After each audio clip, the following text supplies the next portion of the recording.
পৃথিবীর বায়ুমণ্ডলে প্রতিনিয়ত দূষণের পরিমাণ বেড়েই চলেছে। এই বৈশ্বিক দূষণ কমানোর জন্য দীর্ঘদিন ধরে কাজ করে যাচ্ছিলেন বিজ্ঞানীরা। তবে সম্প্রতি বিজ্ঞানীরা বিশ্বকে চমকে দিয়ে একটি নতুন আবিষ্কার উন্মোচন করেছেন, যা বায়ুমণ্ডলে উপস্থিত কার্বন ডাই অক্সাইডকে জ্বালানি হিসেবে রূপান্তরিত করে। যে গ্যাস এতদিন বায়ুমণ্ডলকে দূষিত করছিল, এখন সেই গ্যাস দিয়ে চালানো যাবে গাড়ি। বিস্তারিত শিহাব ইসলামের ডেস্ক রিপোর্টে।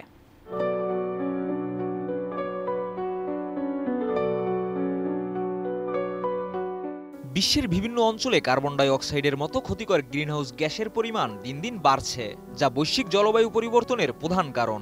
তবে এই দূষণকে বিপদের বদলে উপকারে পরিণত করার এক অভিনব সমাধান নিয়ে এসেছেন যুক্তরাজ্যের ক্যামব্রিজ বিশ্ববিদ্যালয়ের বিজ্ঞানীরা।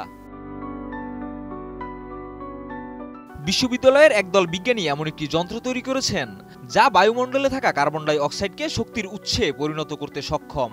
এই যন্ত্রের মাধ্যমে সরাসরি সূর্যের আলো ব্যবহার করে বায়ুমণ্ডলে থাকা কার্বন ডাই অক্সাইড সংগ্রহ করা হয়, আর তারপর রাসায়নিক বিক্রিয়া চালিয়ে সেটিকে সিনথেসিস গ্যাস বা সিন গ্যাসে রূপান্তরিত করা হয়। বিশেষ এই গ্যাসটি পেট্রোল ও ডিজেলের বিকল্প হিসেবে গাড়ি ও উড়োজাহাজ চালানোর জন্য ব্যবহার করা যেতে পারে। নির্মাণ কাজেও আমি বেছে নেই CSRM TMT 500W, committed for better still। বিজ্ঞানীরা জানিয়েছেন, এই যন্ত্রটি সৌরবিদ্যুতে পরিচালিত হওয়ায় এর কাজের জন্য কোনো ধরনের ব্যাটারি বা অতিরিক্ত শক্তির প্রয়োজন হয় না। এটি দিনের বেলা সূর্যের আলো ব্যবহার করে কাজ করে এবং রাতে বাতাস থেকে কার্বন ডাই অক্সাইড সংগ্রহ করে। এই গবেষণার মূল উদ্দেশ্য হল ক্ষতিকর গ্রিনহাউস গ্যাসগুলোকে পুনরায় ব্যবহারযোগ্য শক্তিতে রূপান্তরিত করা, যা পরিবেশের জন্য লাভজনক হবে। ক্যামব্রিজ বিশ্ববিদ্যালয়ের বিজ্ঞানী শায়ান কর বলেন, কার্বন ডাই অক্সাইড একটি ক্ষতিকর গ্রিনহাউস গ্যাস হলেও আমরা সেটিকে দরকারি রাসায়নিক পদার্থে পরিণত করতে পারি। এর ফলে পরিবেশে থাকা ক্ষতিকর গ্যাসকে কাজে লাগিয়ে আমরা একটি নতুন ধরনের সার্কুলার ইকোনমি গড়ে তুলতে পারি।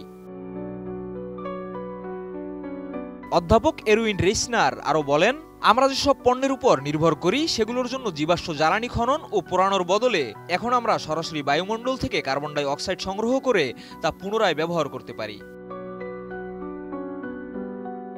তবে এখন এই প্রযুক্তি বাণিজ্যিকীকরণের জন্য ক্যামব্রিজ এন্টারপ্রাইজের সহায়তায় বিজ্ঞানীরা কাজ করছেন। বিজ্ঞানীরা আশা করছেন এই প্রযুক্তি পরিবেশ বান্ধব শক্তির নতুন দিগন্ত খুলে দিতে সক্ষম হবে। শিহাব ইসলাম, ATN নিউজ।